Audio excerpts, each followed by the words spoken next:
I now recognize myself for 5 minutes of questions. Acting Director Lyons, I understand that you cannot discuss the details of the 2 recent shootings in Minnesota because they are subject of several investigations, including by the FBI, the Department of Homeland Security, and the DOJ Civil Rights Division. Once concluded, will you commit to providing the reports and findings of each investigation to this committee? Yes, Mr. Chairman, we're fully committed to give you the full and unabridged investigation and the outcome. Thank you. Commissioner Scott, can the committee have the same commitment from you? Yes, sir. Thank you both. Commissioner Scott and Acting Director Lyons, following this hearing in writing, I'd like to know what is the standard operating procedure for each of your agencies for an investigation when deadly force is used.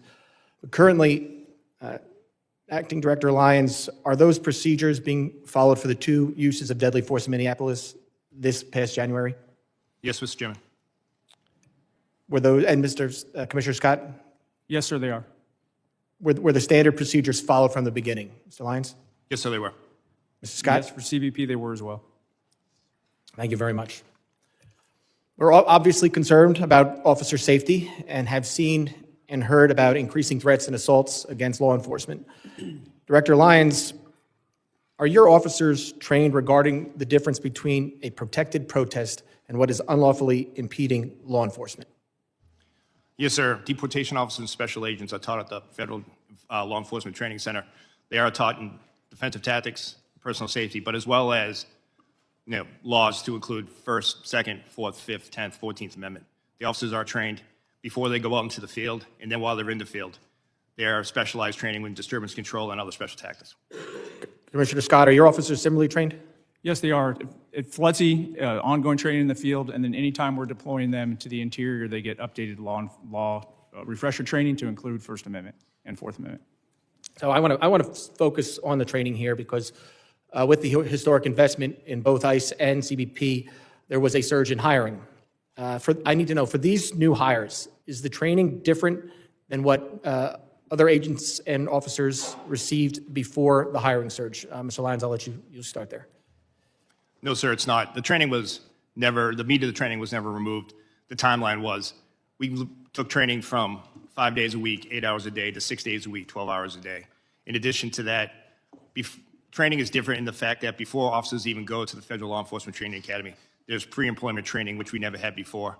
And on top of that, we've adapted our on-the-job training program, which is much like a city or state field training officer program that once they are removed from the Federal Law Enforcement Training Academy and graduated, before they return to their field offices, they're assigned a field training officer, and that's continued on after that.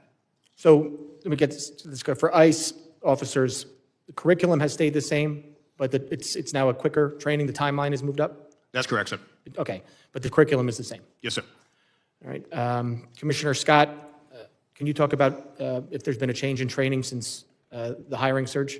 There's been no change in the training within Customs and Border Protection. Border Patrol agents go through a 117-day academy. The CBP officers go through a 103-day academy. That's actually training days. There's been no changes to that. So the only change that has been made is in our quarterly training. We've added scenarios based on what we most likely think they will encounter in the field. So we've actually added some of the protest type encounters as well.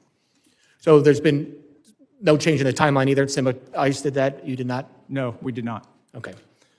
And while this is nothing, because this is my last question, I'm sure. While understanding they are not suitable for every occasion, there's been a lot of talk about the use of deadly force. Are agents and officers equipped with and trained in the use of tasers or other less lethal alternatives to avoid the use of deadly force? And Mr. Director Lyons, I'll start with you, and then Mr. Scott, you can finish. Yes, sir. Every deportation officer special agent are trained in secondary weapons, which include the taser, OC spray, and baton. They're trained. And those are made available. And they're equipped. Yes, sir. What you just watched may have sounded procedural and technical, but it actually touches on one of the most sensitive fault lines in American democracy: how federal law enforcement balances public safety with constitutional rights. The exchange focused on 2 core issues: deadly force investigations and protest training for ICE and CBP officers. On the surface, the answers were straightforward. Yes, investigations are underway. Yes, procedures are being followed. Yes, officers are trained in constitutional law and less lethal alternatives. But let's go deeper. First, the commitment to provide full and unabridged investigation results to Congress matters. Oversight is not optional. When deadly force is used by federal officers, transparency becomes essential for public trust. The fact that the FBI, DHS, and the DOJ Civil Rights Division are involved suggests these cases are being treated with seriousness. That's important. But the real test will come later, not in promises made now.